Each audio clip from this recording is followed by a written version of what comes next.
So tonight we didn't get too many instructions, but we already agreed we are going to have a special marriage, two of us, all right? Because you need something special to talk about, and that's always very good. And I don't think superconducting marriages have been done before, have they? Yeah, no, Oh, no. good, perfect. Fine. So anyway, without further ado, I think Mr. Chairman should take over, and we are just going to serve. Okay. So,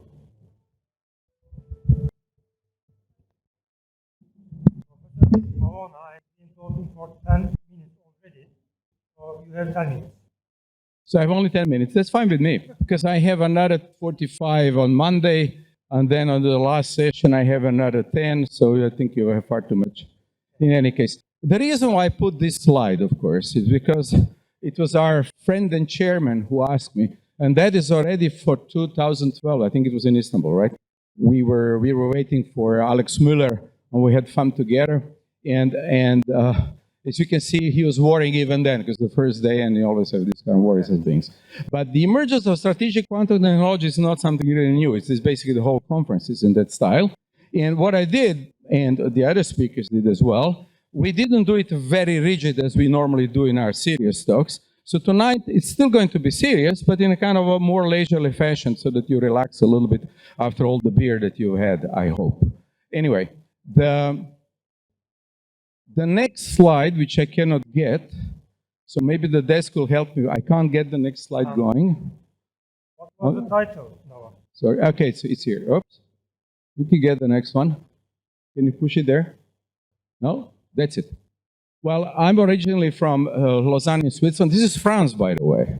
This is Geneva Lake. Geneva is here, Montreux is here. Up there is Zermatt, which you can see it.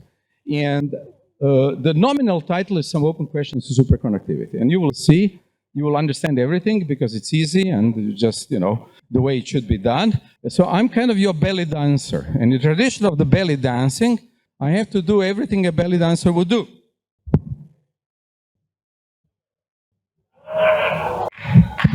Don't worry, because I'm not a professional lady, I think we'll stop there, right? So, you see, this is the new PowerPoint, so it's actually breaking down already. But it don't change anything, because what we have here in the presentation is fine. Here is a Rolex Center that they built for us. And now we come here. This is the third one, please. This is where we all start together. And you will see that however naive it may seem, in 1900, you had the Max Planck with his famous equation, his basic Nobel Prize, as you all know. But you had this kind of problem. People were measuring resistivity. And resistivity in those days, or resistance, if you wish, versus temperature, for the materials, Lord Kelvin said, oh, it should go like that, what we call now insulator. Dewar, who was in Cambridge, and actually a very important guy, he felt it will go like this, which is now called perfect diamagnetism, or, you know, precursor of superconductivity. And Mathieson said it will go like that, and now we call this Mathieson's impurity rule. Whatever you say and whatever you don't say, everybody in the audience, and we'll come to that, has this toy. If you don't have it, you probably left one at home. You might have it too. Your children have it. No, we will see that. You made it. You made it. Not Steve Jobs. And we started all here. This is a quantum device, even though it's not at quantum temperatures, as below temperatures, but it all began here. And this is basically what we are talking about from this diagram here.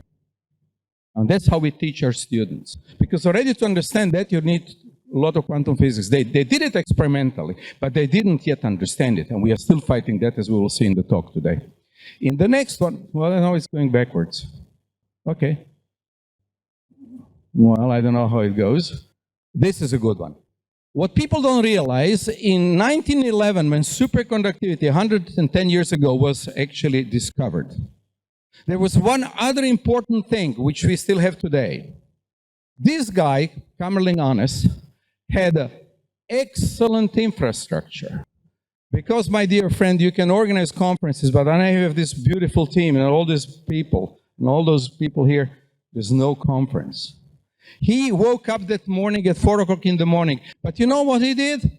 He got pure helium, which Dewar couldn't get through some cousin of his.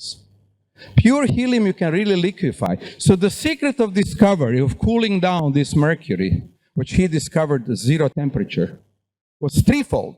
One, the gentleman had the real infrastructure, very good liquefier, good people, technicians, organized everybody, like a military operation.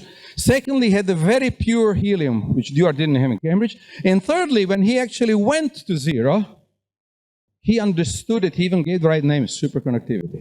Yes, he did have a very smart theorist, van der Waals, by the way. Van der Waals was in the same lab.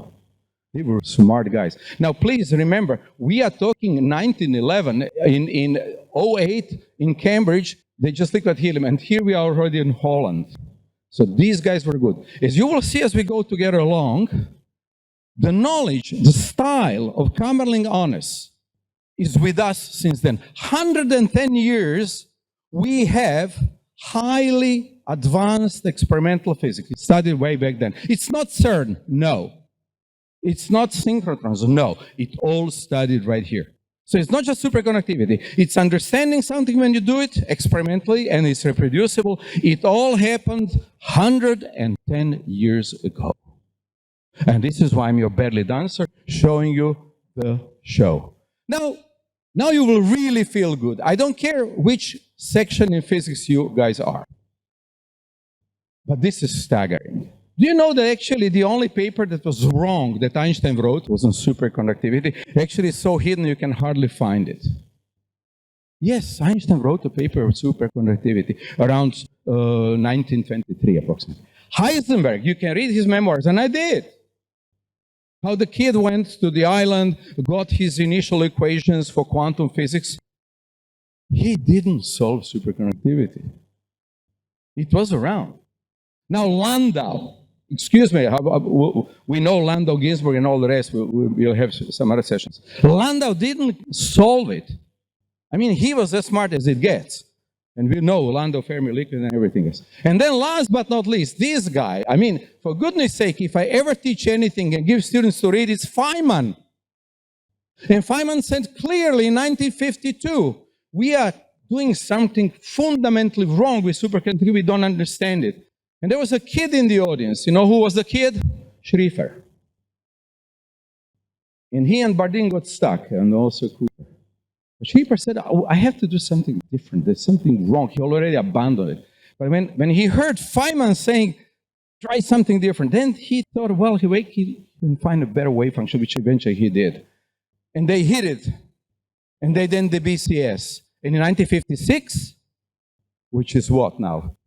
55 years ago, they got Nobel Prize, but Feynman didn't get it. Yet, one of the best chapters ever on superconductivity is in his book number 3. And there is one by Weisskopf. If you never read it, it's fantastic. Now, ladies and gentlemen, we praise these people, do we?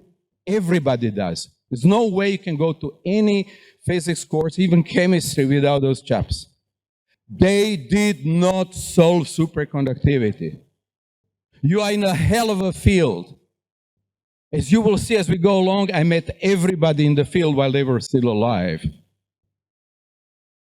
And you should really have your mouth open because the phenomenon is staggering. And this you've seen.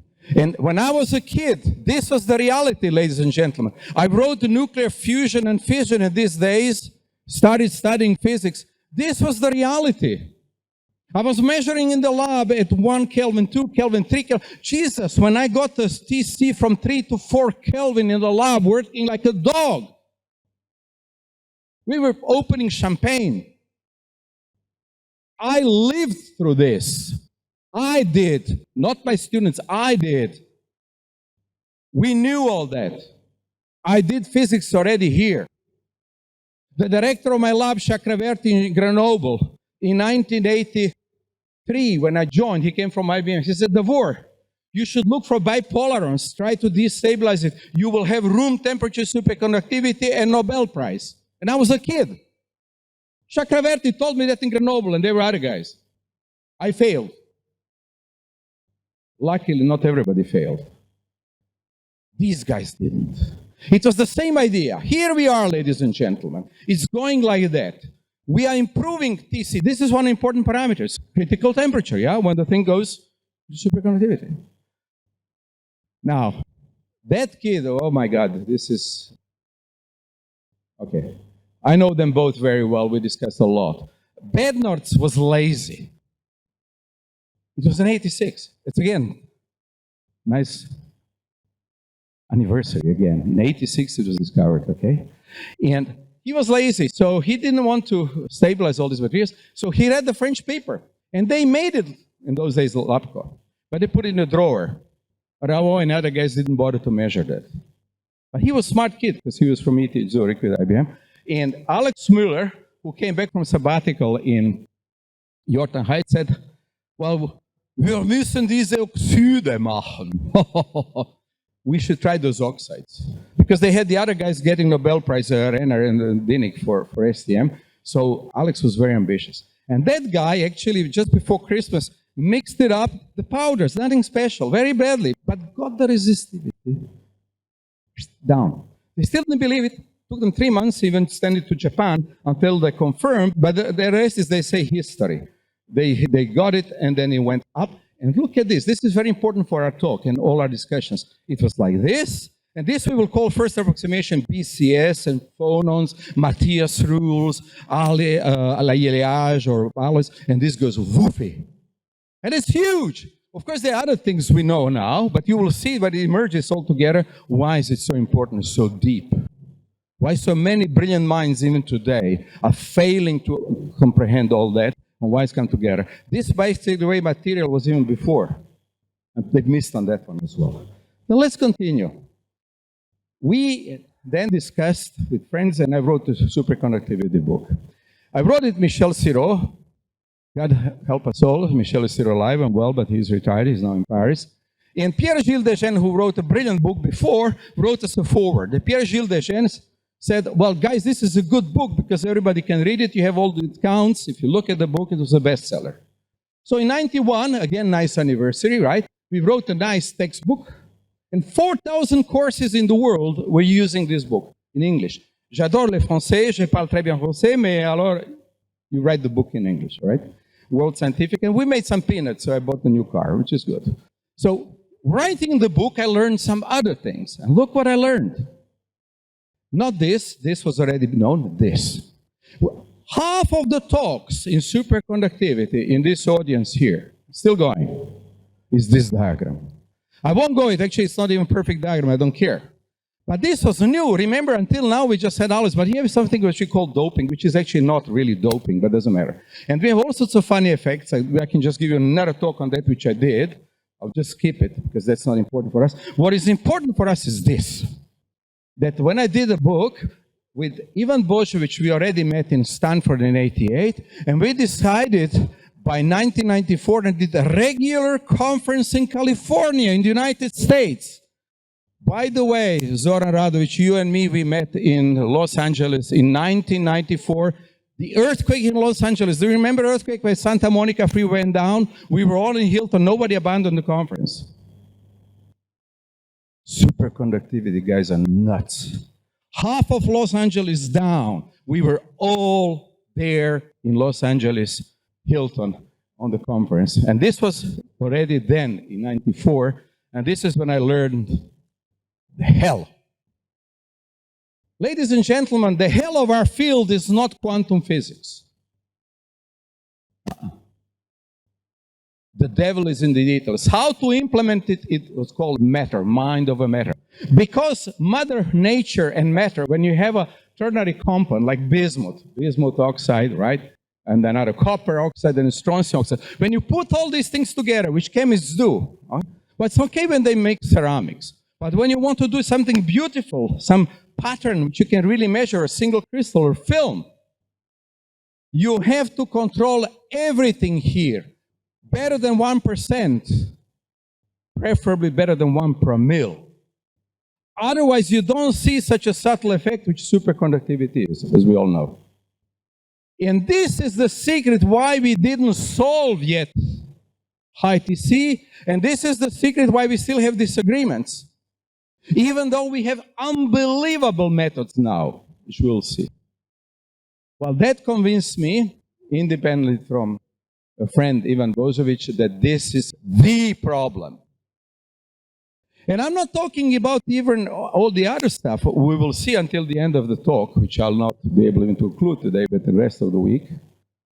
Even if you come to the COVID, it's a problem. Because you're coming to the scales, which are nanoscopic or below. And at that level, you have hell of a problem to characterize. So anyway, Ivan built his machine in Brookhaven. I won't go into that. He's given a talk. He'll give more. We'll be there. That machine, I've seen the first version when he was in Bremen. I saw the one before in Varin. I've seen all of his machines before. I did something similar and cheaper. I won't bother you with that because it's not important for today's talk. But we've been through that and actually collaborating, working together, just like Zoran Radovic did and so on. We even did some beautiful things. So when we met Yulu, by the way, those who don't know, Yulu is one of the chief Chinese heads of the academy in Beijing. And he used to be director of International Center for Physics in Trieste. And he said this: you need emergence and control. Emergence comes from late Phil Anderson. In 1972, actually, Phil wrote a more important paper than his Nobel Prize paper. The paper is called, you can find it in Science, it's called More is Different.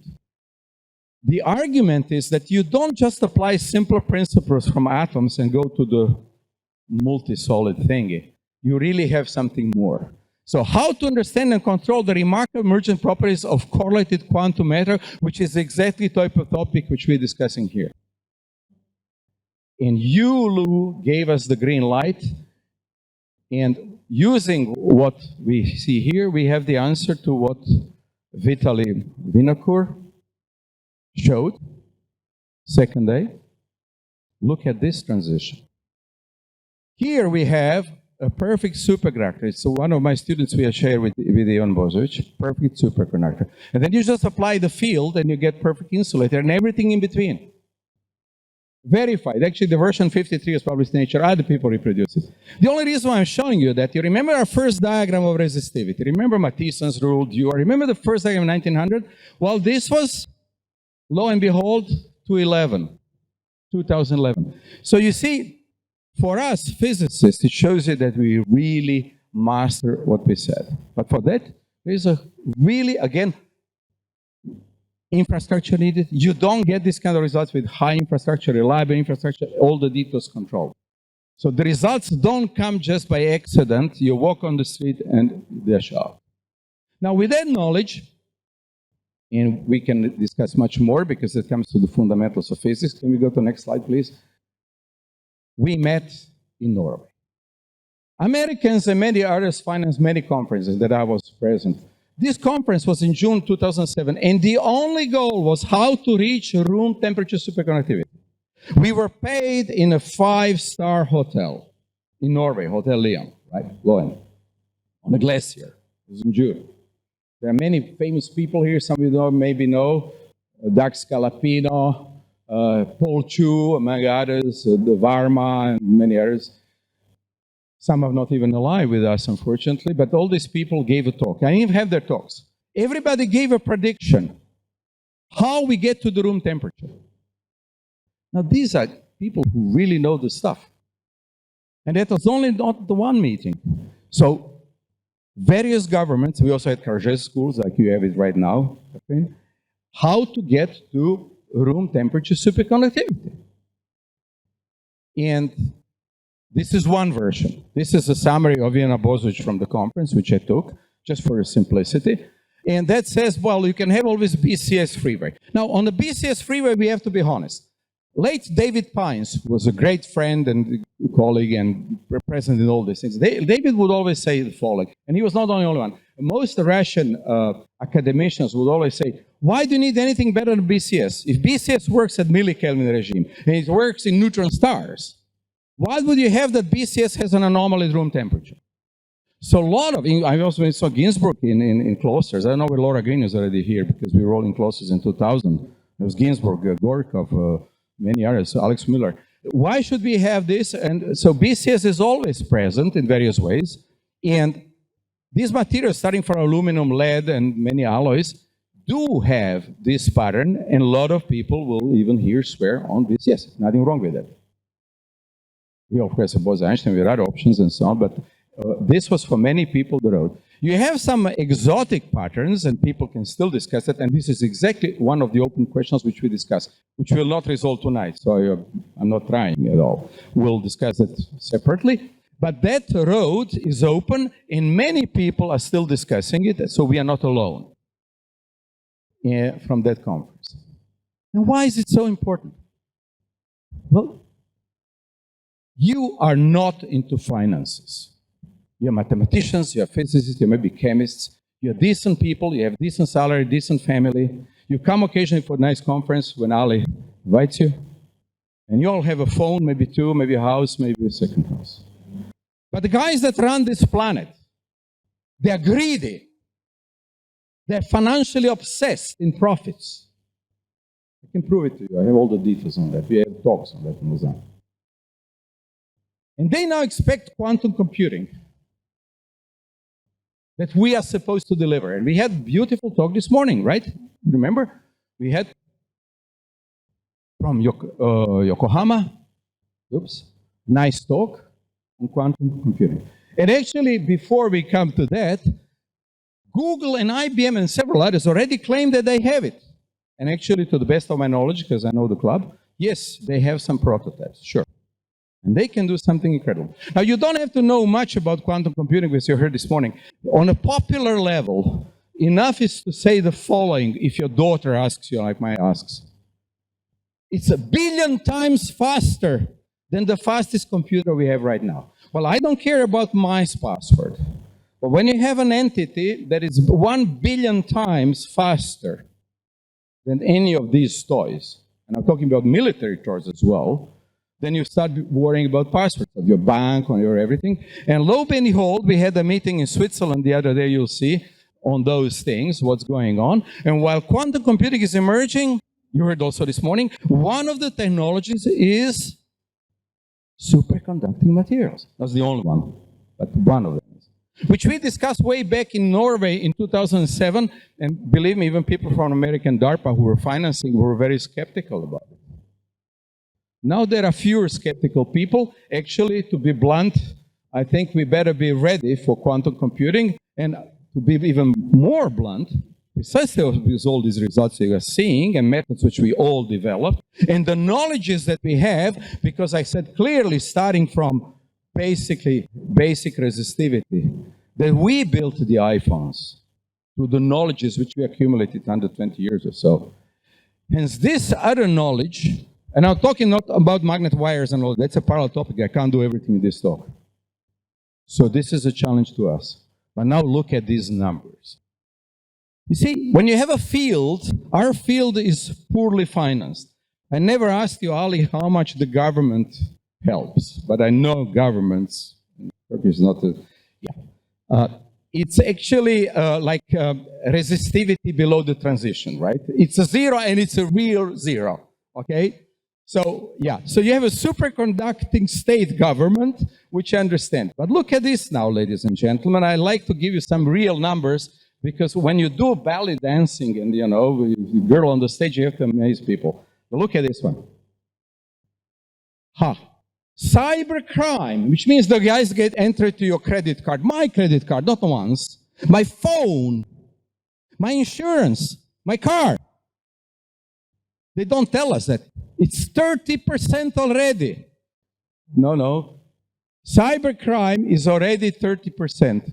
Can we get it back? Yeah. Now, what you would not know, because we don't read those papers, your digital use and mine, all of us, plus our families, is business right now. $19 trillion. Okay, make it euro, whatever, 17 trillion euro or whatever you want. And are you with me? Are you with me? When did you last use trillions? We are talking about money, business. I can estimate the price of your conference, believe me. That we do later with the cognac. It's peanuts. Absolute and total peanuts. They already, and I know that directly because my kids work in London, through Lloyd's Bank, every day up to 30%. Because the problem is not just all that, it's your data, your medical data. Are you aware that insurances have to have it all? And they do. And Lloyd's Bank in London has to pay it. It's already at the level of 30%. This comes from the Swiss minister. We had a meeting last week. Why I say that? Because we have a kid, this kid, Pepin, right? He has a company, collaborating with them, in Lausanne, right on our farm. They have the first patent in the world. It's quantum resistant, meaning, you darling, you make a new quantum computer with your pals in Paris. You do with some other friends. You do with Canada, whatever. You have quantum computers. There is right now a patent that does cover not just quantum computing, everything below. It's in Switzerland. Lo and behold, the government gave 0 superconductivity temperature at the moment, 0. But okay, the military are waking up. But it's crazy stuff. We think we live in a dangerous world because of COVID. True. And many other biological things, because those guys are nuts. The medical profession, by our standards, is 0. And I love them, I respect them. But by our standards, when we measure gravitational waves, and you see how we do the materials, by our standards, medical doctors are in the previous century. And I say my total respect for the profession. And I have a lot of friends, and they agree with me. They do not have the resolution. When I published on Twitter and I asked them, what is exactly in COVID? Did you check in the vaccine? Did you check the nanoscale and dynamics? Which we did. Every second talk here was the STM or ARPES, and we looked at the nanoscale, mesoscale, macroscale. Didn't we? There were at least 5 speakers. No. Whatever they inject into us, they never checked all the scales. And all the computing, and we are talking, you know how many devices we have? We have 6 billion phones. We have more than 30 billion actual devices independent from the phones. And soon, 90 billion devices when you put the drones. Elon Musk is bankrupt. Why? Well, how can you have all these cars without protection? Any hacker can get his car anywhere. What's Volkswagen going to do? Any kid can control Volkswagen now without the driver. Who solves that? Us. Quantum computing, understanding quantum paradigm, doing this. So see the kids emerge. So, ladies and gentlemen, the future is ours because some of that money, whether you like it or not, will come also to fund us. I'm active in all that. I'm really talking to all the top guys, trust me.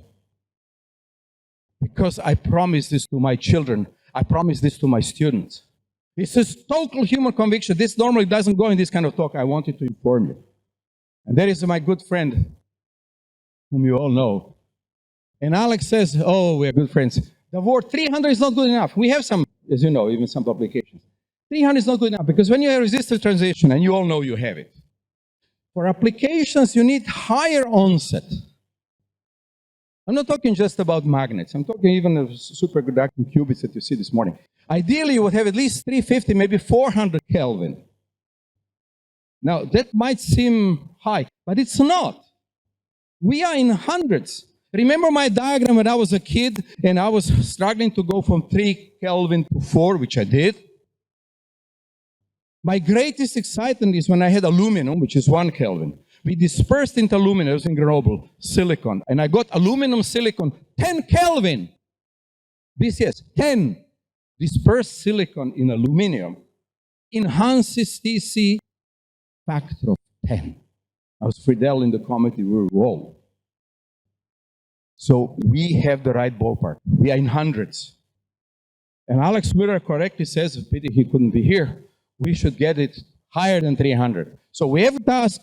I'm not saying this is the method. Maybe you can have different methods. These are some other friends. There's Ivan and his wife, and there's Egami, and, you know, guys, this was actually in Los Alamos. So you can say, I'm nuts. Well, I'm not nuts. We've seen all this. George Bernard Shaw, all progress is due to the people who are not reasonable. Ladies and gentlemen, if the organizers were reasonable, there are better things to do in Turkey. With the sun, with the beautiful ambience, with the music, with belly dancers, with the beaches. You are the only lot who on Saturday evening come to my belly dancing. To be blunt with you, I expected 12 people, you know. maybe 15. If you gave me the guitar, I play guitar, I would have, "Deo, Deo," daylight come and we want to go home, and we would dance tango. But that's not the issue. The issue that we all realize, we are incredibly privileged human minds. You all understood my talk. I didn't put mathematics. We can do all that. We have brilliant people here. Absolutely brilliant. But conceptually, we have a challenge. And don't tell me there's not enough money. There is. You just mentioned, I mentioned tonight quantum computing. There are other things we can mention. So for the next conference, I'll help you. Telling them what to finance and why. And why do I know that? Well, I organized one in ceramics in Tuscany. You want to come to Tuscany? Welcome. I see with Pietro and people. We have one in Monte Catini Terme. We have one in end of June. Beautiful conference also. There are other topics as well. Also here, superconductivity. And also relax. There's more access on wires and ceramics and so on. And last but not least, I even have one in Dubrovnik with Neven Barisic, who gave a talk here, and Laszlo Ford and some other people. But here we go all the way to biology. And why? Because biologists don't understand the thing. They don't even know what nano is. And they talk now of mRNA. mRNA, which is new technology, is a nanoscale like a genome. Now, did you see how many years we spent with inorganic materials studying? Now the guys inject us with stuff which they didn't do as well as we do. So I rounded off. I wanted to wake you up. I'm sorry that late, 9 o'clock, but you can still have late beer and everything else, and tomorrow you have an excursion. But the idea is that everybody realizes in the audience, it's not the Vorpavuna, it's not Ali, it's not one of you. It's the community. This community is incredibly powerful. We made the iPhone. When you go to your lectures, I'll give you these slides where you can show to your students. We studied 900 even without quantum physics. Big stars failed in superconductivity. We have it now. We still have to improve, and we will. And we are going to win. Thank you very much.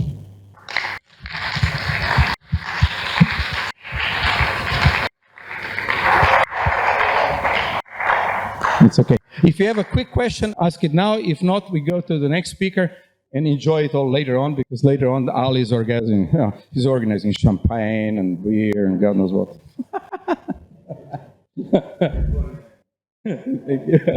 No big deal. All right. We'll all be in the lobby. Is there any urgent question? Because we'll have all conference to discuss, particularly if there's some very subtle things. Yes. Professor Celik. That you ask question? It's okay then. Well, okay, good. No questions, then we have to ask Our Lady.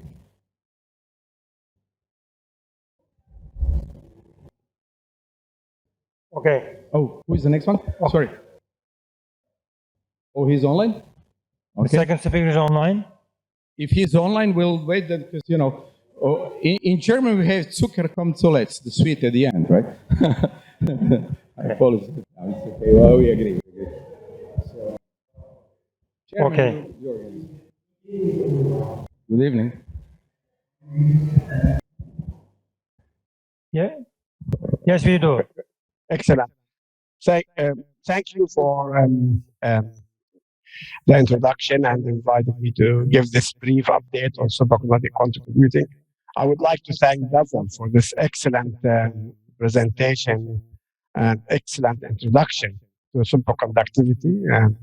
I will promise I will give a brief update on quantum computing, superconducting computing, but I don't think I will be as entertaining as Devon. And I'm really hopeful that I can meet Devon and discuss how he would like to help us in getting this quantum computing using superconductivity.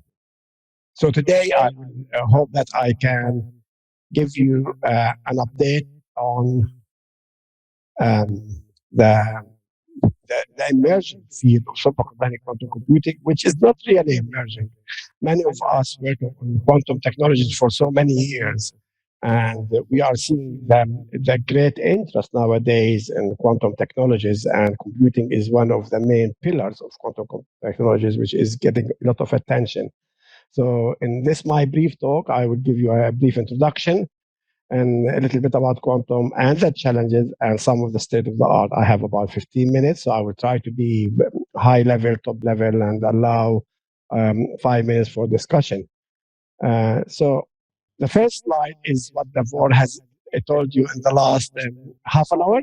So all what I would say, indeed, the journey over 100 years of superconductivity and quantum technologies and cryogenic is allowing us to go into a new phase of exploitation of quantum technology. Computing is one of them, but there's many other applications.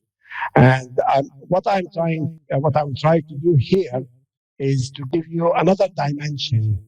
Is all this great work by so many people over really over 100 years is enabling new applications, some of them instead in national facilities for discovery, material discovery and learning and discovery of universe, but others are going into commercial product, which is impacting our quality of life. For example, commercializing of superconducting magnets led to the emergence of MRI body scanners. And we know over the last 40 years what MRI has done to change the quality of life for so many people. But also, superconducting has made a lot of advantages in discovering materials. Graphene was discovered using superconducting magnets. So most of the materials nowadays are required research at some stage under a high magnetic field, which is enabled by superconducting magnets. So I will not say any more on the introduction because Davor has given us an excellent introduction about the history, but really it is scattered with a lot of details, which is leading to many applications enabled by superconductivity. Quantum computing is the one I might focus tonight, but we know about energy generation and we can see the excitement about fusion programs around the world. The healthcare is not just in MRI, but also in discovering new drugs. Semiconductor research, is it the 30 billion devices relying on a semiconductor chip nowadays enabled by research into superconducting materials, life sciences, high energy physics, CERN, and other national high energy physics accelerators and detectors enabling better understanding can't be done without superconducting, and of course the nanotechnology and mesoscience. But what's important nowadays, we are seeing the top 10 emerging technology will require fast computation, quantum computers, for example. Supercomputers will help, but not really enough to address the challenge of Internet of Things, artificial intelligence, virtual reality, 5G, automation, 3D printing, and so on. And expected the market for by 2030 will be 2 trillion, not 2 billion, 2 trillion relying on these technologies. And this only can be enabled by fast computation, by a step change in the processor performance. And quantum computing in itself will be expected to be 127 billion within a decade. And this increased speed, which we can compute binary bits versus quantum bit, can be both at the same time. So a little bit about quantum, and we've been living, as Davor mentioned, we are being exploiting and getting the benefits from all that research. And we, over the last 50 years, we have seen so many technologies and applications benefit from quantum phenomena, mainly the coherence and localization. And for people who are close to these technologies, this is quantum one. Quantum one enabled X-rays, we take it for granted for the last 60, 70 years, superfluids and indicate temperatures for research, superconductivity with its diverse impact on various sectors, semiconductor like classical computation and electronics, lasers, photonics, and of course the nuclear power using fission. All these being really realized by what we call quantum one. Nowadays, we are seeing is quantum two, and what Devon mentioned about the security challenges of these 60 billion devices indeed need a step change in performance. So quantum 2 is what I would like to call it, and that's what many people can refer to it, is relying on a new fundamental characteristics of quantum mechanics, superposition and entanglement. And this has already shown some promise in atomic clocks, quantum sensors, quantum imaging, computation and simulation, and communication and security. And that's what we are seeing now in terms of emergence of a very viable technology. We'll start to see the benefit 5 years to 10 years in commercial applications. There are different types, and today I will focus on the superconducting quantum computing, and there are different types. I mean, probably there are 9 or 10 different types of qubits. The leading ones are superconducting spins in silicon, topological state, diamond frequencies, ion traps. I won't have time to go through all of them. I will focus on superconducting qubits, and currently all the big industrials are interested in that approach, like really, Google, for example, leading the race at the moment, has demonstrated 70 qubits with a coherence time of 50 microseconds and the gate error of 1 to -2. Why is it attractive to use superconducting qubits? Is its flexibility, it's fast, ongoing improvement in longevity, and easy to fabricate. If you do a few qubits, you can scale up using existing skills and capabilities. However, there are some challenges in making these qubits stable. It's the large physical footprint if you want to go to universal quantum computer, and you need to go to low temperatures. And that's one of the challenges of superconducting. To operate successfully, you need to go to sub 15 milliK. And I will not say a bit more about the others, but these are at the moment where we are. And superconducting is leading the race at the moment. So most of the commercial leading companies like IBM, Google, Rigetti, Oxford Quantum, Intel are adopting this superconducting qubits. D-Wave is really the first commercial company in the world to offer a quantum computer, although you will find people will challenge the terminology of quantum computing because they are using annealing. But still, if you want to buy a quantum computer now, D-Wave, we can sell you one. And many, even Google, have bought one of them. There are still many leading research institutions around the world. I selected a few here, Santa Barbara in California, and Berkeley, Yale, ETH in Zurich, and Delft in Holland, MIT, and many others are doing a lot of research work. I can't dare not to mention Grenoble, listening to Davor, and these are some of the major institutions working on quantum computing using superconducting qubits. So here, what is the hardware components of quantum computer if you are using superconducting qubits? There are 4 layers. The first one is the quantum data plane where the qubits reside, and for that you need sub 15 milliK environment. You need to think about the control and measurements plane, and you have to think about in terms of between 4K and 100 milliK, responsible for carrying out the operation and measurements on the qubit as required. Then the control processor plane, which determines the sequence operation of measurements that algorithm requires. And then the host processor, which would be a classical computer, is not a small computer, it would be a supercomputer, really to enable handling the access to networks, the large storage arrays, and user interfaces. This host processor has high data rate connection to the control processor and will be using classical. So these are the 4 layers. And one of the biggest challenges is how to manage these qubits sub 100 milliK.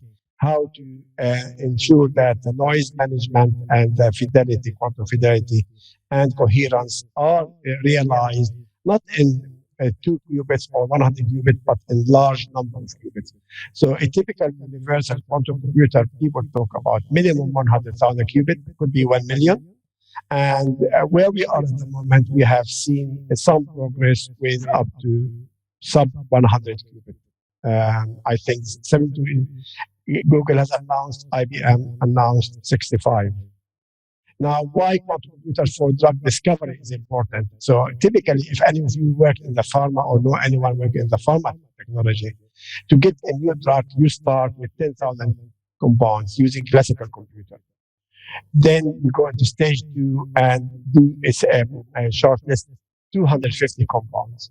Stage 3 is 5 compounds. That's when you start to think about the effect on body, safety in humans, effectiveness in treating diseases, large-scale safety effect, and long-term safety. And typically, the lifetime of these drug discovery is minimum 8 to 12 years.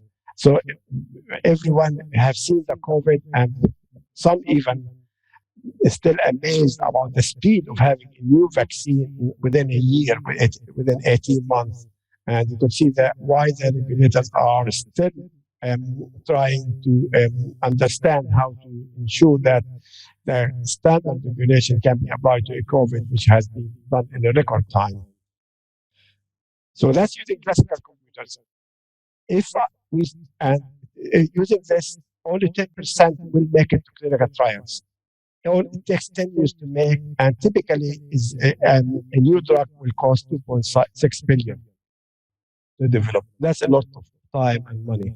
Quantum computer is one of the primary candidates which people are expecting, which will allow increased and faster drug production, more precise drugs, and fewer side effects. And this is one example. There are so many other examples where quantum computation will make a really step change in performance and capability. Davor mentioned about the security, which is very critical.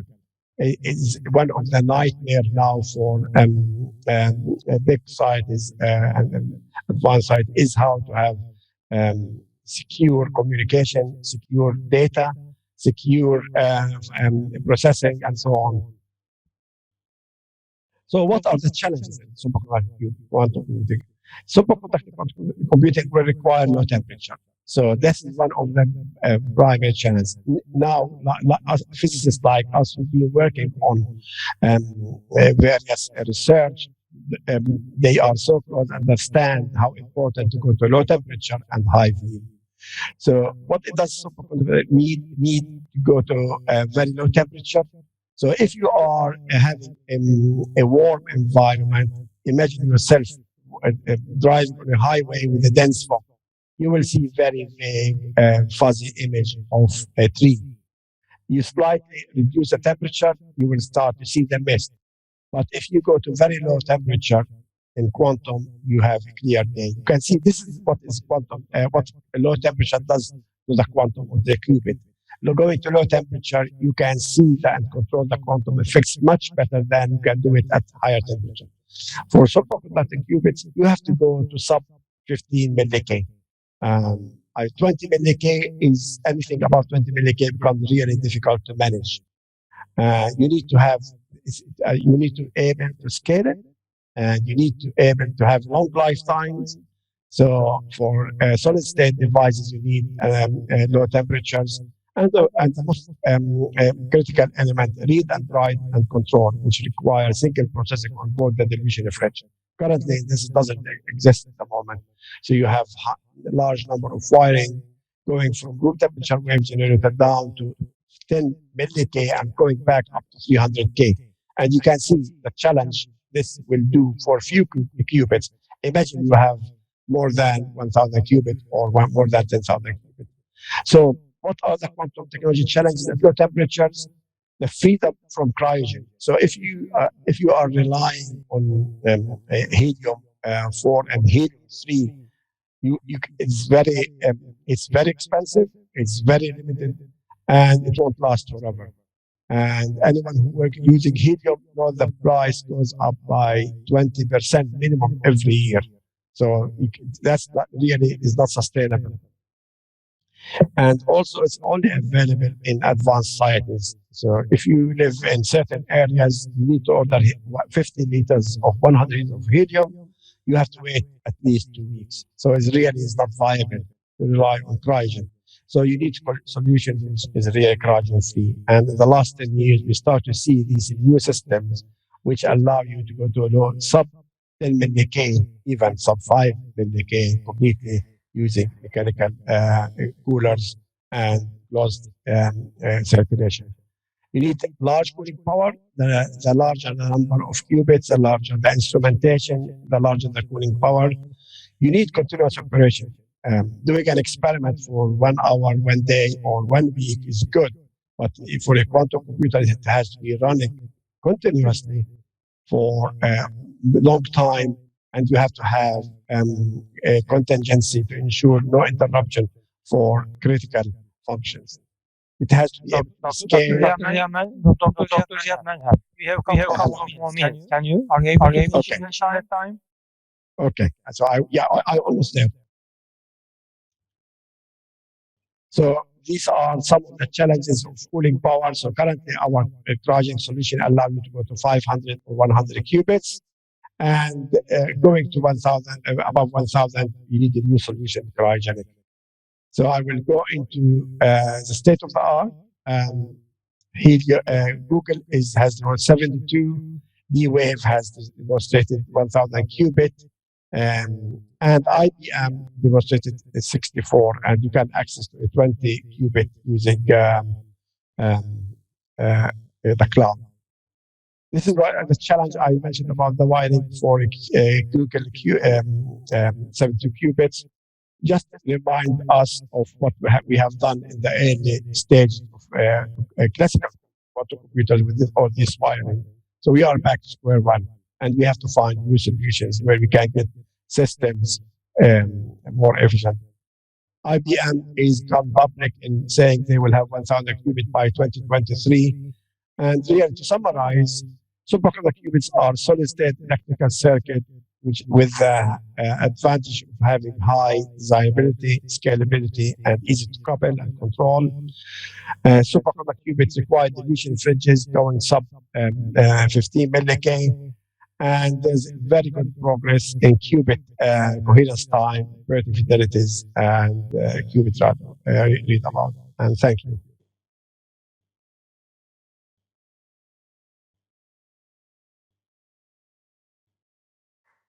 Any questions? Questions? Yes.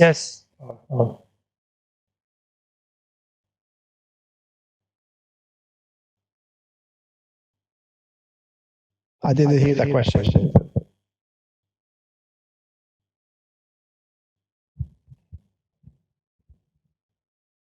Just very briefly, can your view on time scale? Because as I said, and you confirm, Google IBM around today kind of scale.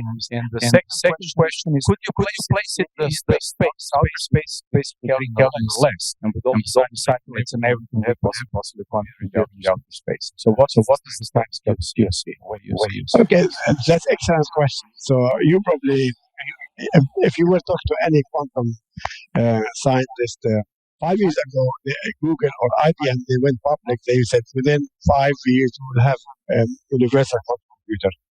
Personally, I don't think we will see a universal quantum computer before 10 years. Personally, I think within 5 years, IBM says 2023 they will have 1,000 qubits.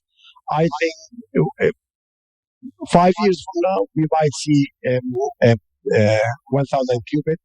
And what we will see is change in the emphasis on a quantum computer. You will start to see dedicated solutions. IBM, for example, is focusing on solutions for chemical compounds for drug discovery. Google is focusing on artificial intelligence. Microsoft is focusing on data management. These are the areas. So what you will find they are now trying to come with solutions which I call intermediate. In the same way, you can think about this short law of speeding up the performance of classical computers every 18 months or every 12 months. I think the first generation of quantum computers will be a dedicated one. It will be solving a particular problem where they will be getting the software, the control to solve a particular problem. And I think within 5 years, it's possible you will start to see solutions based on 1,000 qubits serving certain problem. Google said they have demonstrated quantum supremacy in one example. I think that shows that it's possible, but to make it a user facility, I think we have to wait. In terms of outer space, I think temperature in outer space is about 100K. So to manage to get some computers in the outer space, which is very novel idea, we have to come back to what you mentioned about materials, about how to start thinking about how to get superconducting materials working above the 1 Kelvin. And that's, I think, we will find having new superconducting materials for qubits working above, say, 100K is an area of interest. I think even above 4K will make a lot of difference. If we can get some new materials working above 4K or 20K, then we'll start to speed up the development of these fast computation. The third one, which is required, which is I think people like Google and IBM have discovered, they have to start to think about signal processing at low temperature, what I call the cryo-electrons. How much we can do inside the cryostat. I showed you an example of these 700 qubits with probably 300, 400 wires. Go to 1,000, you talk about 5,000 wires. You will find that you need large space. Going to 10,000, you need a large field for football field pitch. So I think we need a new research, new discoveries in how to get new materials working at low temperature, which can allow signal processing at low temperature. Okay, thank you very much. We thank the speaker for his contribution. Thank you. Now, our next speaker is Catherine Pepin. I would like to invite her to the stage and make his delivery for advances in quantum materials.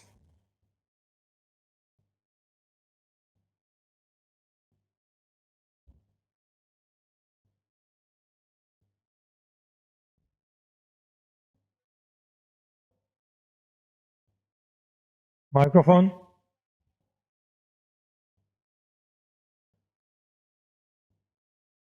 Okay.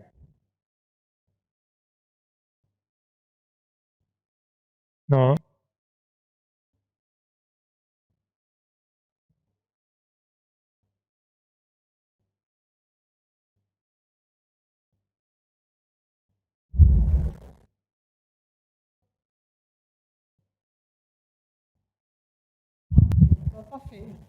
Thank you. We are set. So, okay, so I'm the third speaker in this very animated session. And it's a midnight show, so I hope I will not be technical at all. Well, also, I'm a theoretician, so, well, I will be back for you to day one. Oops. Oh, it doesn't work. Ooh. Can you... Okay, this is not showing well anyway. Okay, so this is what you find on Wikipedia if you hear about quantum vacuum. I cannot read. Could you put a bit... it doesn't show well, I don't know why. Okay, well, it's only probably this slide. So it's what you find on Wikipedia when you talk about quantum vacuum. The quantum vacuum state, also called quantum vacuum or vacuum state, is a quantum state with the lowest possible energy. Generally, it contains... Thank you.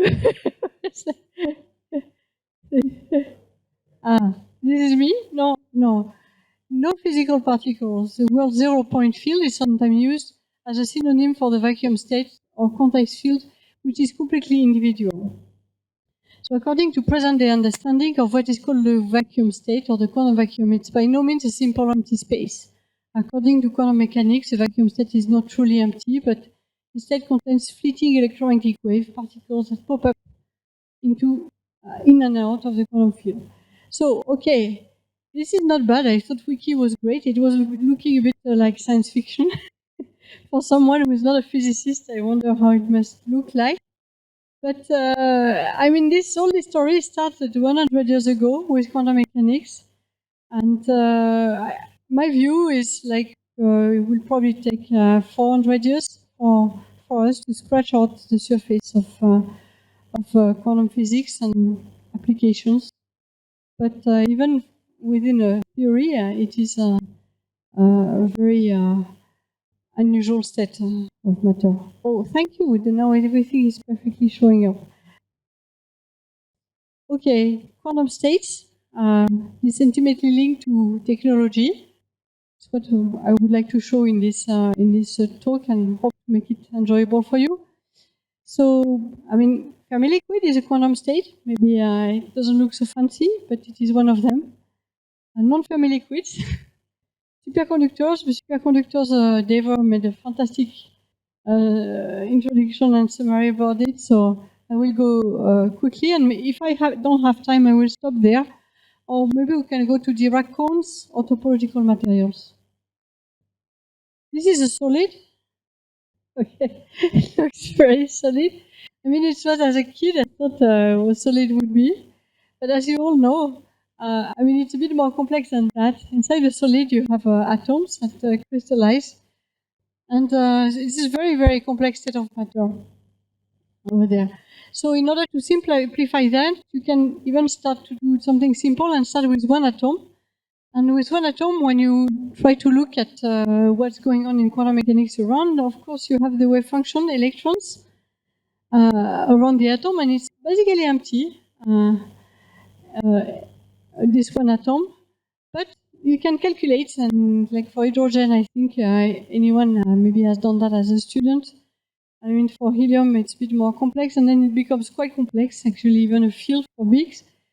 But these energy levels, they are quantized, and at each energy level, they change form, which is kind of something incredible. So those three guys, at the early days of quantum mechanics, this Fermi, Heisenberg, and Pauli, they were responsible for our understanding of quantum effects in solids. And but it was not a piece of cake, as I will show. So, and the reason is like if you want to solve for one atom or one electron, I mean, we solve one Schrodinger equation. If you want to solve this for 10 to the 23 atom, you have 10 to 23 Schrodinger equation to solve at the same time, and this is impossible. So what those guys did, they did approximations, and they did really blunt approximations, really bad. I mean, really, I don't know whether we would dare even to do that at the moment. So they did a model for, I mean, those cis atoms, they shared electrons, so they did a model for 3 electrons. And they start with one electron in a box. That's where the approximation for the quantum physics of the solid. This one electron in a box over there, basically it has a quantized energy level, but instead of having very few, they have a lot of them. Just one electron, but in a box, and the levels are a bit more closer to each other. Now, when you put many electrons, well, you just fill the levels, and it was that the great insight of Pauli, that the main insight is that you cannot fill two at the same time. Just Pauli principle plus basically one electron in a box, and you get something very interesting, that actually excitations around the solid, they don't count all the electrons, but only the ones at the top of them. So sorry, of course you know all that, but this is, I like this to remind that because it's just one insight, basically, plus a very simple calculation of one electron in a box, and you already get something very interesting, that the magnetic moment like you get in metals was much smaller than the one you have from atomic physics. And it is what Pauli wanted to solve at that time. Okay, that's what he said. I don't like solid state physics, although I'm its origin. There was one guy, so there was very at this congress over there. Sorry. Now talk about this main idea of Landau for the Fermi liquids, quantum state of matter. So again, you fill your system, but some energy level are missing. So you can excite like that, it's a metal, or you can excite like that, oops, and you stop, and it's an insulator. Just again, a very simple idea, and you can explain some kind of behavior which is very difficult to understand from scratch, why some are metallics and why others are insulating. So quantum physics provide understanding to electric conduction. Just talked about that, color, magnetism, solidity, chemistry of solids. Namely, it's everywhere. So we search for quantum solids. One way to do is to revisit non-solids, like for example graphite.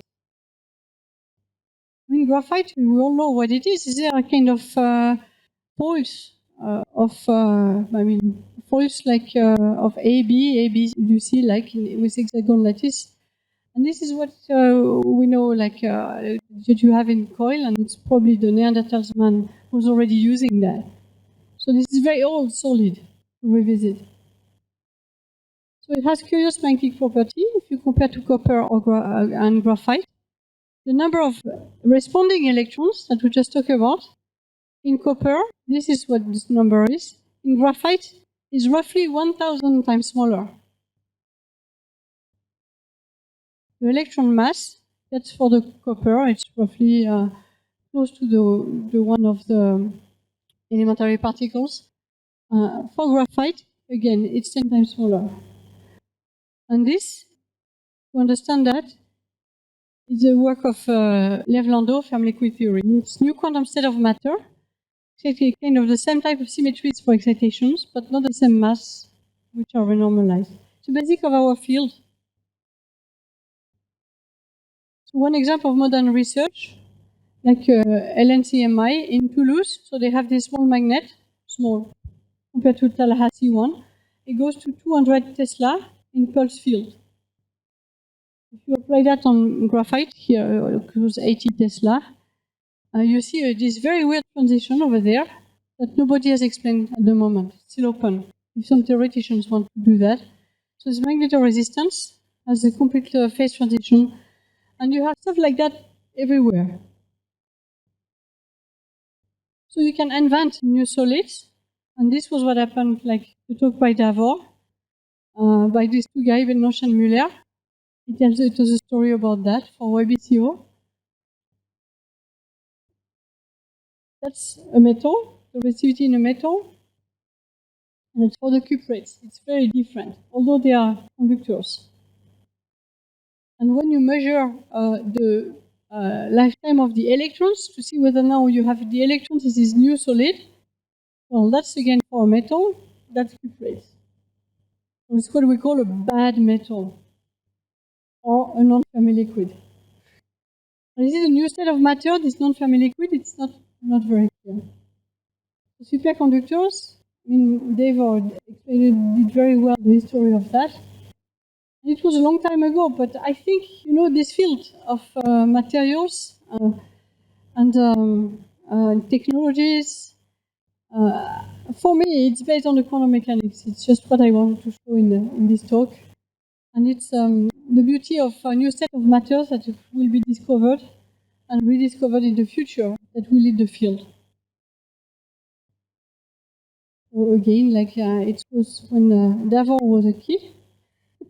And we reached the time when Davor was a kid. And suddenly, oops, again, this is really impressive. Like you could say, like we reach room temperature at the moment. So maybe I would like to be a bit provocative for the discussion that we will have just after that. And say that to me, like, maybe room temperature superconductivity will come before the quantum computer. That's maybe a question we could ask ourselves. It seems to me more at hand, like we are close to it. I mean, you can reach it already under pressure. And of course, this was such a huge increase that it was called the Woodstock of physics. As Deborah mentioned at the time, people didn't sleep at all, and we're talking physics all day long, like in in this, so they would get it immediately, but well, we are a bit on the way. We are on the way. Of course, these superconductors is not only useful for quantum computer, but it's a matter which is basically the key for this control fusion. And this is maybe at which in a very few years we will get it, which is something which was very new for me even before the summer. So I thought this ITER project would go forever. And then there is this MIT, which is using new quantum material, like we know it's WEBCO, and they succeed to, they claim they can get something working in the next 5 years. And it's just a question of magnetic field. So it's 10 Tesla for ITER, 22 Tesla for Spark. And I have a friend in Grenoble who has a 40 Tesla working bobine. So I spend my time asking him why he doesn't do the same as MIT gets. I mean, so far, I mean, probably we'll try to do. But like, they claim you can get a kind of a reactor the size of the football stadium. This is the size of the tennis stadium. So maybe this is the size of the one table, your table at home. Okay, maybe I will not bother you too much more with these things, all right? I wanted to talk a bit more about the recent advance in the field. Like, you can reduce the dimension to invent new solids. And what those guys did, they just peeled this graphite we were talking about, and that's it. It's a Nobel Prize. It's graphene. Well, graphene is interesting. This for a theoretician. You see, as copper, this is how they share their electrons. Basically, this is the typical energy. For graphene, this is not at all the same dispersion, and this is reminiscent of the speed of light. So this is a relativistic dispersion, which makes things very interesting. It's called Dirac cone. So there's many materials which will show this type of Dirac cones in the future. This research is looking at all of those. And you can add a magnetic field. And this is something which was known, called the Hall effect. Everyone knows. You put magnetic field here. Electrons start to move perpendicular to the magnetic field. Classically, you should obtain something like that as a function of filling. But we obtain this in the graphene, which is a quantum Hall effect at room temperature, which is something just unbelievable. Even before, that's why actually they got the Nobel Prize. It's not because they filled. But this is topological effect at room temperature, which is something incredible. So the space between those steps is very well controlled by quantum mechanics and by the quantum of flux. And again, I have the same source as Dever. This is also the philosophy of Anderson is like more is different. And like these two sets of matter, they are really different. Like the quantum Hall effect, fractional quantum Hall effect doesn't have anything to do with kind of semi-liquid. So you have topological excitations. One way to understand that is that the wave function, when you round it together, you have this setup, which is I don't know that in English. Actually, forgot. Okay, it's 1, 2, 3, 4, 5. So this number of quantum of flux times these winding numbers, the numbers of the very phase, is just proportional to sigma x, very short. And these topological materials, which are studied at the moment. I leave you on that. This is topology in real space. The other is in momentum space. And you have topological state of matters which are actually being classified at the moment by people like Xiaogang Wen at MIT, but we miss the math. We don't have the math yet to classify topological effects with interacting electrons. Okay? So, I suppose the session is open for discussions. It was a very short theory point of view, starting from day one of quantum mechanics. And don't mind only Davor, you can come and discuss with everyone. running together.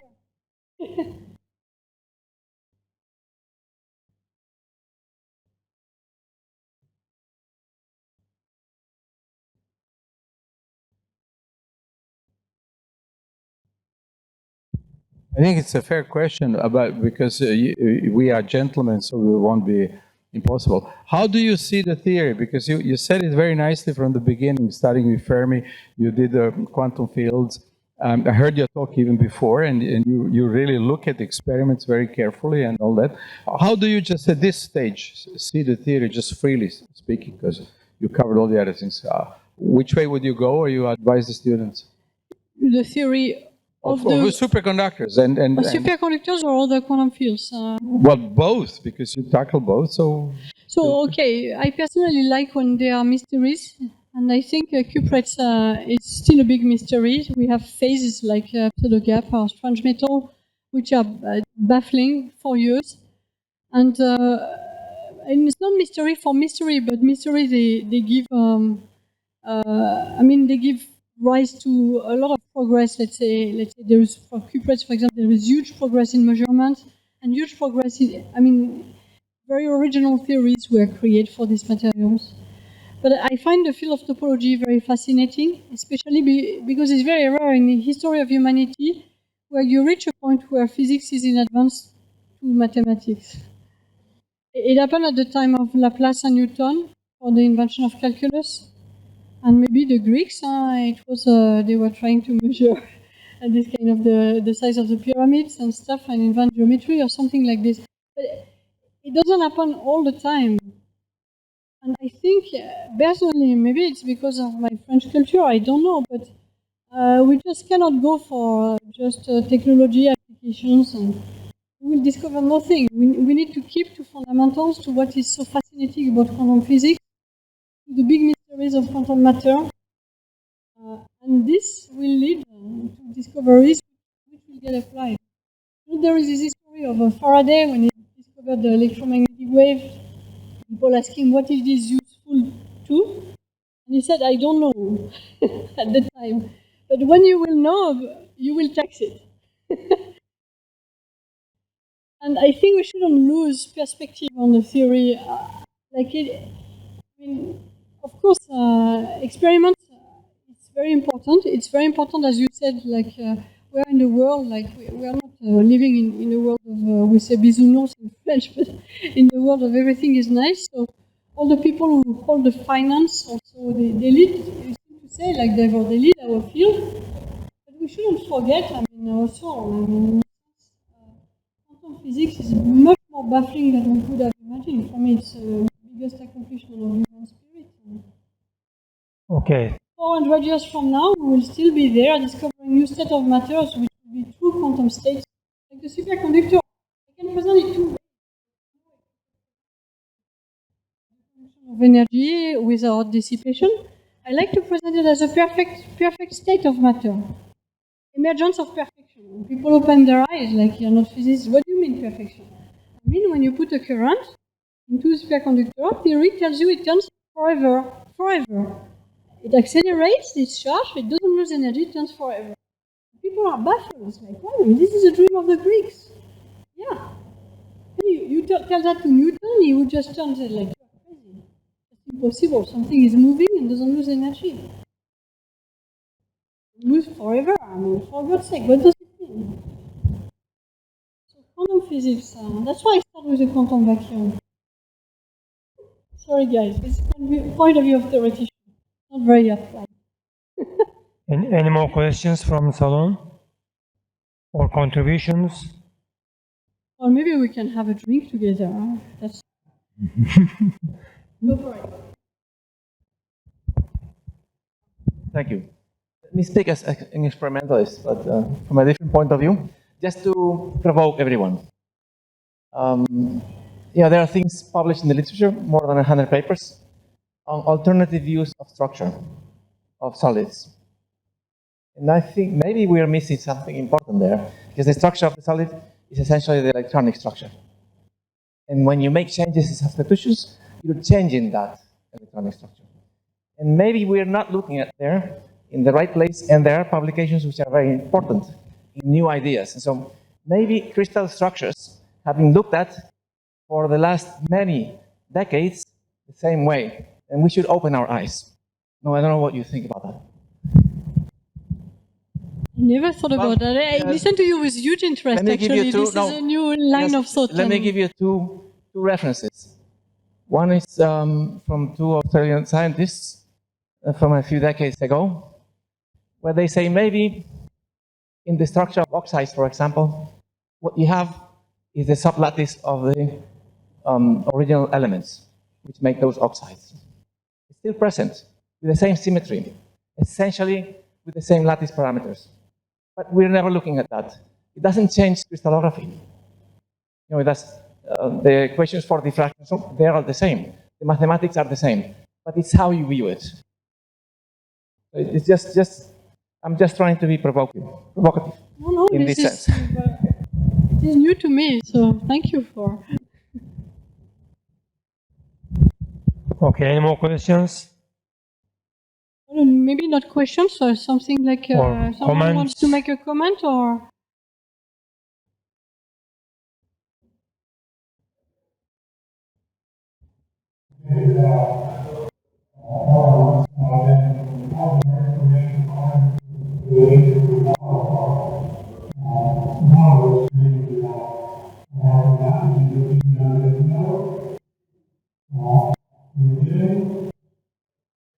Yes.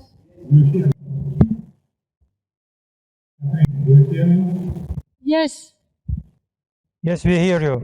we do hear you.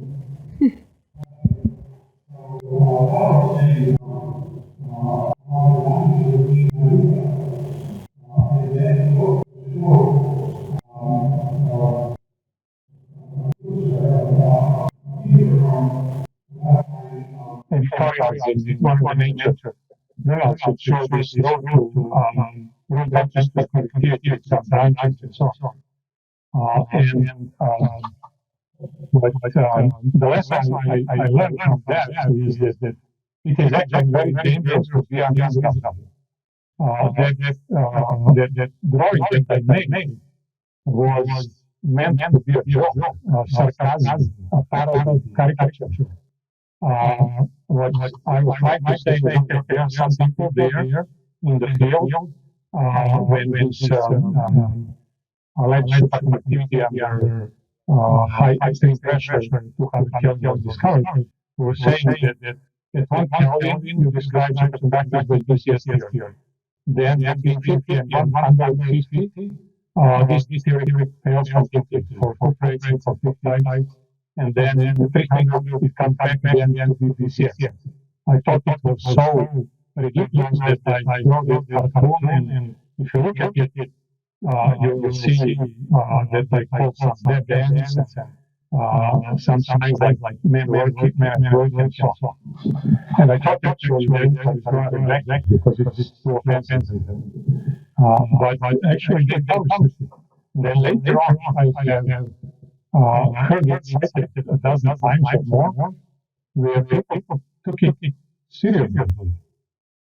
So be careful when you joke, because there are always someone who will take it seriously. There was first plenary session. There was talk about chemical crisis and climate global warming, and then the speaker said that the graphene may be a solution. And I was tempted to make a comment and say that's a great range for also instructive Zionist listening, because that means that we will need the Russian refrigerator from Los Angeles to New York. But I didn't make that joke because I was afraid someone would take that seriously and start to build one. So be careful when you joke. Indeed. Okay. Now, May you have I one ask? more Yeah. to talk to us. Yeah, thank you, Chairman. Thank you, Catherine, for this different way of presenting the progress and the challenging materials.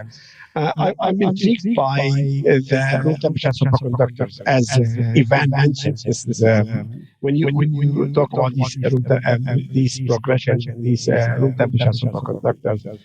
Someone who spent 30 years trying to harness the use of these exotic spark materials to make products, we would be so excited to see a room temperature material coming even in 5-10 years. What's your feeling? Do you think we will get a room temperature material within 10 years usable and practical for engineering applications, or this we have to wait a bit longer? Who is the question for? Catherine. Oh, in 5 years maybe you go quick. But what I believe is we already have. No, I don't know in 5-10 years. So if you tell me you get a quantum computer in 5-10 years, then maybe you would beat that. But you never know. Maybe you can have one tomorrow. You never know with this type of things. But I would claim I don't see why we shouldn't have one. Let's say give 50 years maybe. What I wanted to say is that to me the cold fusion seemed to be at hand with what we already have. I mean the controlled fusion. So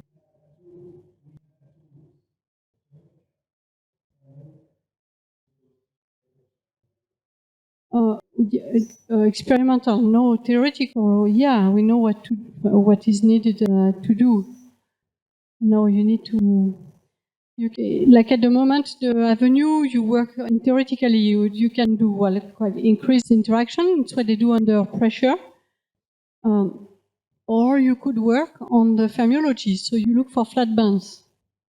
So if you have flat bands, you will have TC, which would be of the order of Fermi energy. So then you need to have Fermi energy, which is not too low. Okay, and then you try to reduce also maybe the fluctuations or the parasitic phases, like they were mentioned. Basically, theoretically, that is all. Don't know. Now, experimentally, it's another story. Huh? Just need to find one. Maybe it's already there. Maybe it's already there.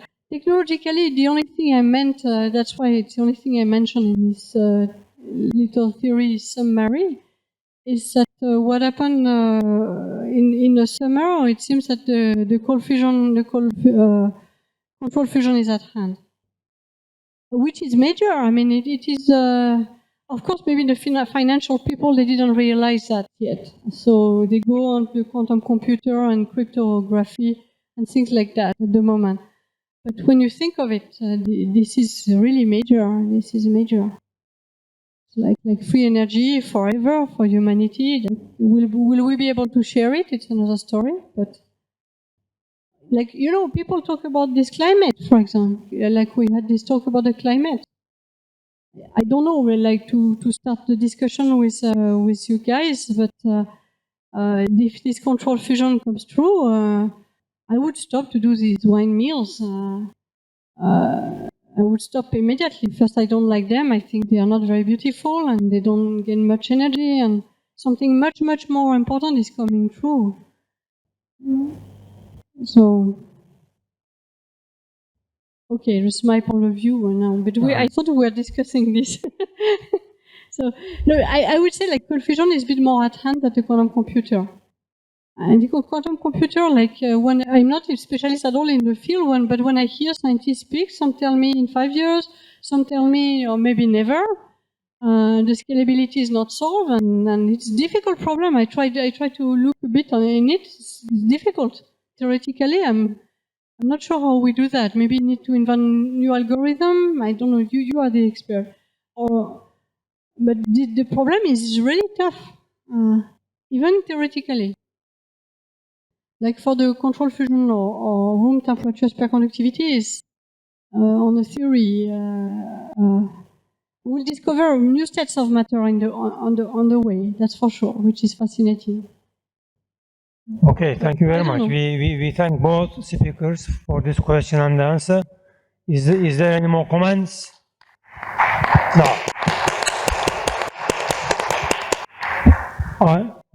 Okay.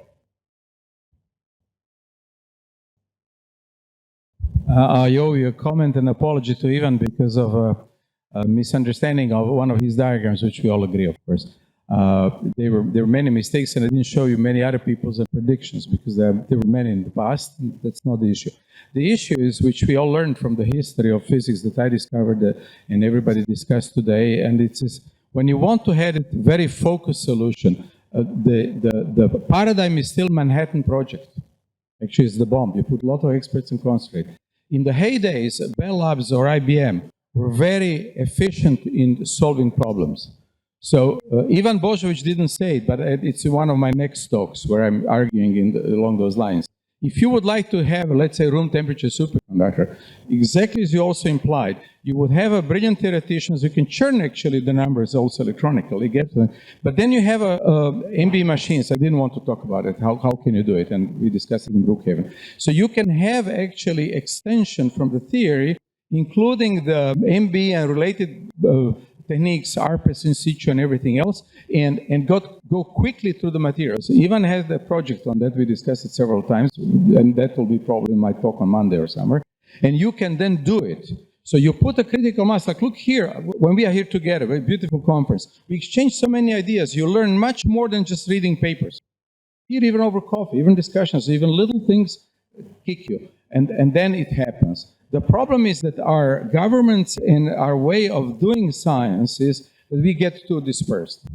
And we just have to get back this coherence. And when you have this coherence on a focused project, then you go much faster with a specific goal. Now, whether the goal is this or that, we can discuss, but there are known rules. And remember what I said in the beginning, infrastructure. Dewar didn't have sufficiently good. Kamerlingh Onnes was faster because he did every detail, all the technicians, organization, good theorists. He came at 4 o'clock in the morning with his carriage and all that, and had a clean helium to liquefy. So top results, look at Ivan Božović installation and many others. I could have shown some of mine. It's not an accident. A conference like that, it was not a polite applause for Ali and all the organizers. I've done them. It's a hell of a job. It's an incredible job, conference like that. Dedication totally.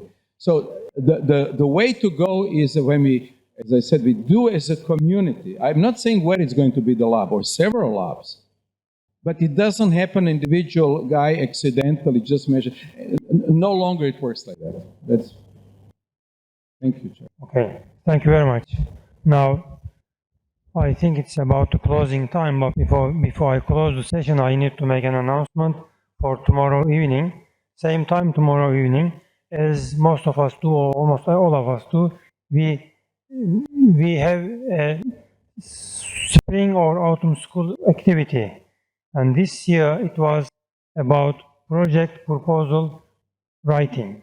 Then our last session for this autumn school will be discussing on how to and where to start writing a project proposals, starting with preliminary work, writing a project proposal, progressing with self-criticism, and evaluating an example of a project proposal. So this is, I would like to invite especially senior scientists to tomorrow's meeting to contribute to this discussion panel.